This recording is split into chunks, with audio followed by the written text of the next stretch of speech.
I think, that's an issue because maybe it's on, I don't know, the topic or how they set their goals or if they're interested or stuff like that.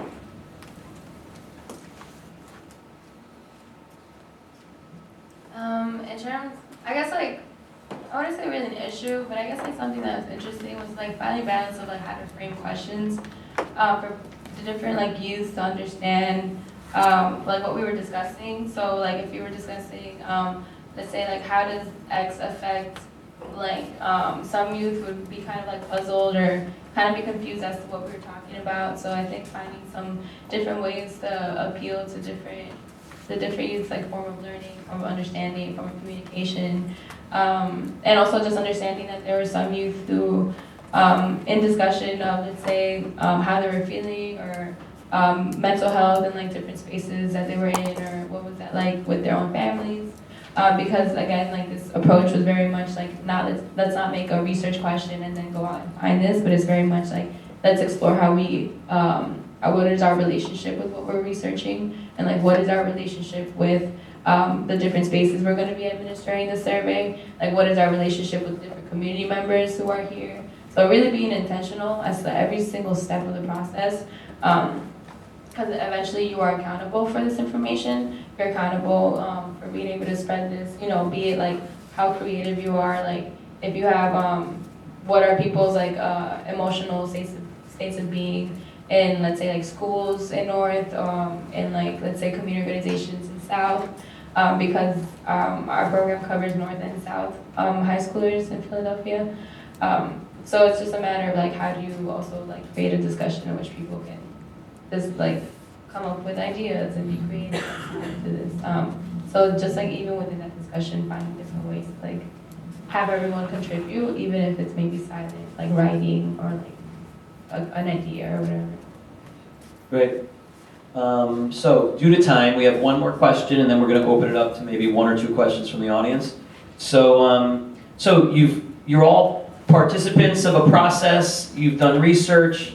You are focusing on issues that are really important in the community. So, how will you use this learning in this process in your future? So, thinking about who you become. How will you use this? I will use this process for my future by knowing that I have to prepare more and how to get the answers, how to put the answers to the final product. Because presentations are really hard, and more if you're really nervous like I am. So yeah, I think for me, this process taught me that I have to be more prepared in that part, in that section, and that it's hard, but just keep going, and yeah, have faith that you're gonna get to it. I think one of the things that I'm going to take away from doing youth participatory action research is how you reach out to people who you're surveying, how you reach out to collect information, and how you represent voices. I think one of the things I realized through my survey is that whether it be schools or any other population set, there's always going to be people that you're more likely to survey, or people that just don't fall into your survey. For example, I administered my survey in history classes because those were the teachers that were interested in doing it. But I have to be conscious of the populations that are not being represented in that research. Or if we're just talking about student voice in general, and student representation and conversations with adults about policy or whatever in schools, what voices are underrepresented in that process, which voices aren't the leaders of the student council or whatever, but who might be the ones that matter the most in these conversations, and how do you bring them to the table for these discussions and make sure that they're included in research, which is something that's it's a really important dilemma for anything. For me, I would take with me to just keep trying and just to keep going with as many solutions as you can, because one will work.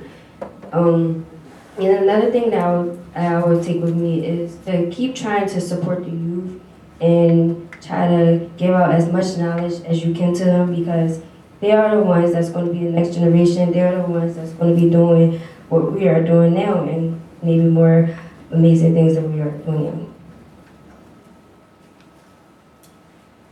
now. I would say definitely that anything that requires like teamwork or cooperation with other people, understanding other people, is a process. Like research is a process, creating questions is a process. I think being patient with that, but also research is about being fresh. It's about like innovation. It's about like how are we changing what we know? Okay, because like if we go out there and we ask people how they're feeling, it's important to disseminate that. It's important for others to know that. But it's also like when you're working with high schoolers that live within the spaces that you are like just grabbing information from, like then it's just like putting what they know on paper. And so like it's about really like how can we make this something that gets them excited, that gets them like wanting to create different questions, like wanting to like share this with like even their family members, you know, because it's not like, oh, like research and like what they're disseminating is in isolation. Like this is like the emotional like well-being of like community members, of school members, of like their own family members, like in a survey, you know. So being very conscious, very mindful that like their role or anybody's role, you know, within research or within schools or whatever is not isolated from like who they are as a person, because it's all like connected. So like really understanding that everything is connected and just like really appreciating that within the process and like within myself and like other people. But also just like telling everyone like this is something that I'm really committed to, and just like hoping that this grows, like after school programs or like, you know, a more extensive summer camp or like whatever it is, because we're working on the curriculum. So like it's like exciting what we're doing. Oh, great. Give it up for these people.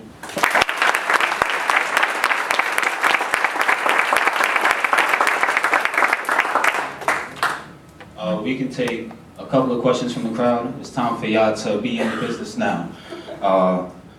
Shoot, I saw your hand up go first, so I'm gonna run over to you. I can't really run in these shoes, but it's whatever. Thank you, Mika. Appreciate it. Thanks everybody on the panel. Great. Everything in this conference is always great. My third time, best panel yet. This one rocks. You're rocking it. Washington State, any young people who want to work with a state trying to do what you're trying to do on a statewide level across a bunch of different state agencies, I would love to hear from you, meet you while we're all here together. 2, I don't believe in youth voice without corresponding action from adults. So every time I hear the words youth voice, I always think and action, because it's about power. And if this is not a power sharing thing, it's not gonna work. So because I work for people in power, legislators, heads of state agencies, my question is, what would you tell people with power about youth participatory action research, about why they should learn about this, understand it, promote it, use it? How can this redefine the relationship between adults and young people? Why does this matter? Why should people with power listen to you? Why should anybody take this seriously? Yeah, that's a great question. I'd say curiosity drives innovation, you know, curiosity drives whatever we do, be it economics, be it like agriculture, be it like there are vertical farms, like what, like, you know, so when you talk about how like researchers like for like aquaponics or whatever, or like be it microbiology, like, or astronomy, NASA, whatever, like that is like you are immediately, like when you ask a question and you pursue it, you're fundamentally changing how people interact with the world. You know, be it like through policy, be it through whatever it may be, whatever sector of society you're talking about, like you are fundamentally going to change like the world. You know, this is new information. This is something like that people will be like thinking about and understanding differently. And so when you think about how like you give that power to adults who go through school, who go through and have degrees and all that stuff, like that's no different from high schoolers who may have really, really incredible questions that they want to pursue. or feelings that they want to understand. And so you need to ask yourself, how am I feeling? You need to ask yourself, how do I understand the world? You need to ask yourself, how will I make people understand what I'm thinking, you know? So like that requires research and communication. That requires, and research doesn't have to be just like, you know, methodology and whatever. Research is very much lived experience, you know? So when you pay attention to that and you really, you know, underline that and the importance of that, you know, then you have to give that power, you have to emphasize that in youth, you know, because youth think differently than a lot of older people, and that's like fundamentally a fact, you know, like you are interacting differently with technology, with the spaces around you, with slang, like even slang like develops so differently and how that communicates throughout different generations. So like everything starts with a question, and you need to give youth the power to pursue that question.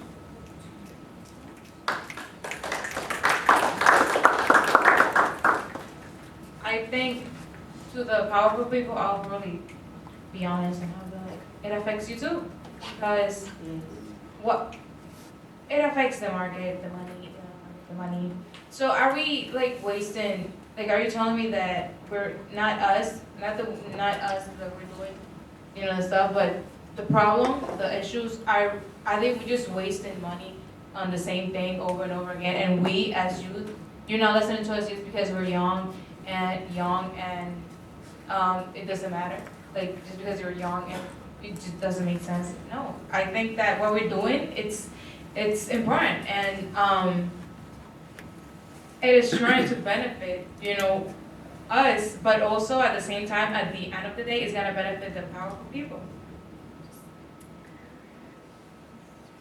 I think one of the things, like I'll say, like New York City statistics, like youth make up 20% of the population in New York City, people below 18. And I think one of the things, you know, with government and structures of power is, you know, if you're below 18, you're really not involved in that. And so there's this like big gap between youth. There's this complete lack of youth representation in government and policy conversations. And because of that, you lose the youth perspective, and that is very much a different perspective than the adult perspective. And the great thing about YPAR is that you're bringing the youth perspective to research that investigates youth, and that's incredibly powerful and important because it's more than just adults saying we need to care about what youth say, let's listen to youth. It's saying let's empower youth, be that maybe not through government necessarily, but perhaps yes, but let's empower them to represent their own voices, to research their own voices, and collect that data, collect that research, and then bring that back up to the government level. And that's where you get true youth voice represented. It's not, you know, adults saying, okay, youth, here's your 5 minutes, say something. It's asking youth to go back into the communities, do the research, collect ideas, and actually like come to the table with adults with a true youth perspective that enhances decisions about policy and government. I mean, you want to answer?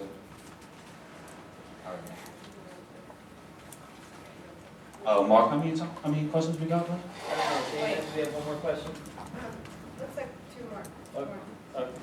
Can I just say something really quick? Now that I think about it, you know what? Like, it should totally be like older people should like have like their own YPAR, like LGBTQ plus people like should have their own YPAR groups. Like, it should all just be like everyone who understands like their own lived experiences in society should be the ones collecting like information in whatever space. You know what I'm saying? Like it's very much like why is it's like collecting information and research is so hierarchical, like because it's only people who like pursue these degrees and whatever, like very much so in like different sectors of whatever like thing that they're studying. But if you think about like youth make up such a big part of the population, like why is it that they're not able to also, you know, like participate in like collecting information and just like, you know, being able to offer like a different perspective. And like it's just like odd, you know, like higher ed institutions like really like frame like here like the importance of like differing perspectives, of like, you know, acknowledging your positionality, you know, all these different things. But then it's like, oh, well, we don't like really think about how do we, you know, like share these tools and knowledge with people so that they can do it themselves, rather than like, oh, let's just like, you know, like do it ourselves and like share this information with everybody else. You know, it's very much like changing the structure of research itself. Last question. Okay, this is kind of like a two-part question. So how do y'all plan to bring in the next generation on what y'all doing? And also, what do y'all have to say to the young entrepreneurs that's doing good things like y'all are, to keep them going, to encourage them to keep going? So I guess you be bringing them in by teaching them and letting them express their own ideas. And I would say to young entrepreneurs about keep going is, again, that just keep trying and try as many ideas as you can and come up with as many solutions to all the complex problems you want to solve. Can you repeat the first part? Sorry. The first part was, how would y'all bring in the next generation, into what y'all doing now? I believe by showing them examples, being an example to them, and showing them that we actually are doing something, that our voices, our opinions, our expressions are being heard, and that we are actually doing something. Like when they see the poster, "Are you hanging with us?" Oh my God, it's Camila. She is actually doing something. You know what I mean? And then if they know who it is, they could come to me, they could come to any of us, and they could actually ask more about it, and they can become more interested. And like that also in end of the year events, like in B-side, we just had 21st. And students will come, they will see that we did, surveys that we did, what we were, what we did to solve the issues or problems or to try it. And they will be interested, they will want to be part of the solution. And to keep, for those that, my advice would be, just keep going, Maybe you're not gonna see the solution, the results today, tomorrow, the next day, but we're going to see it. And if we keep having conferences and meetings, events like this, that's how you know we're actually doing something. We're actually being heard, and we're gonna keep being heard with events like this. One of the things, I think adding on to that, like I notice in a lot of youth groups, especially ones like in schools or youth groups that are like started by adults, is that a lot of the youth in them are like seniors or juniors in high school, or they're college people. And if you think about it that way, like if you're 18 or 17 years old, like you're not necessarily a youth, especially in the adult eyes, and it's a convenient way for adults to say to almost adults, like, okay, let's bring these youth in, and it's masquerading adults and people like them as youth, and as a result, you don't have the input of, people in middle school, people in elementary school, people in lower grades of high school, and that's extremely, extremely important to have. And I mean, I was grateful. I'm a sophomore right now, so I get involved in this work as a freshman because students who are older than me, made sure I got involved because I was interested. But I think one of the most important things of advice to give to students, which was mentioned yesterday, is your voice, and the action that comes as a result is your right, and it's something that you not only deserve, but you should have. And so you should never feel hesitant about making sure that your voice is heard or speaking up, even if you're incredibly young, because that's a right you have. And so knowing that, it takes a great leap of courage to be able to raise your voice in a world that maybe doesn't value youth voice as much as it should. But it's your right, and it's something that we're seeing increasingly.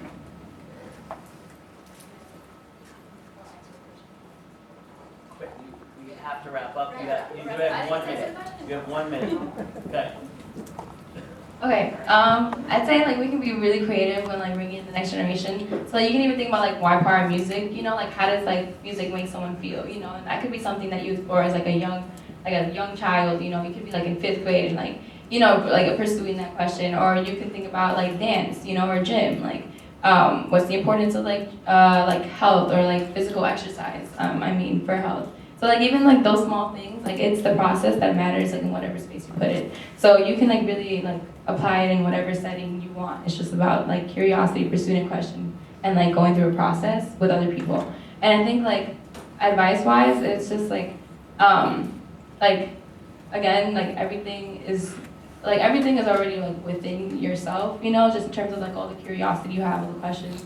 And it just starts with one thing that you look at. It could be one person, it could be one thing, one building, like just one like second of mindfulness, like ask how you're feeling. So it's just like it starts with one thing and just pursue it.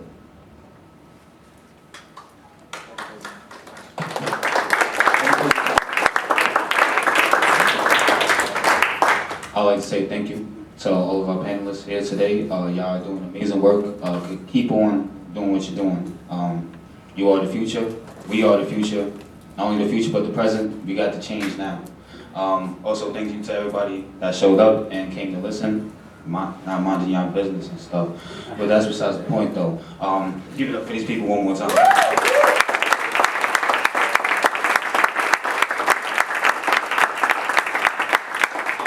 Table 11, munching on these. Thank you, Makai. Thank you, Mark. And thank you to the panelists again. We're going to go into a pod discussion at this time, so I'm going to ask everybody in the back if you can go back to your table groups and those who have migrated away to go back to those correct numbers you have. Do that for about 15 minutes and then come back together as a group.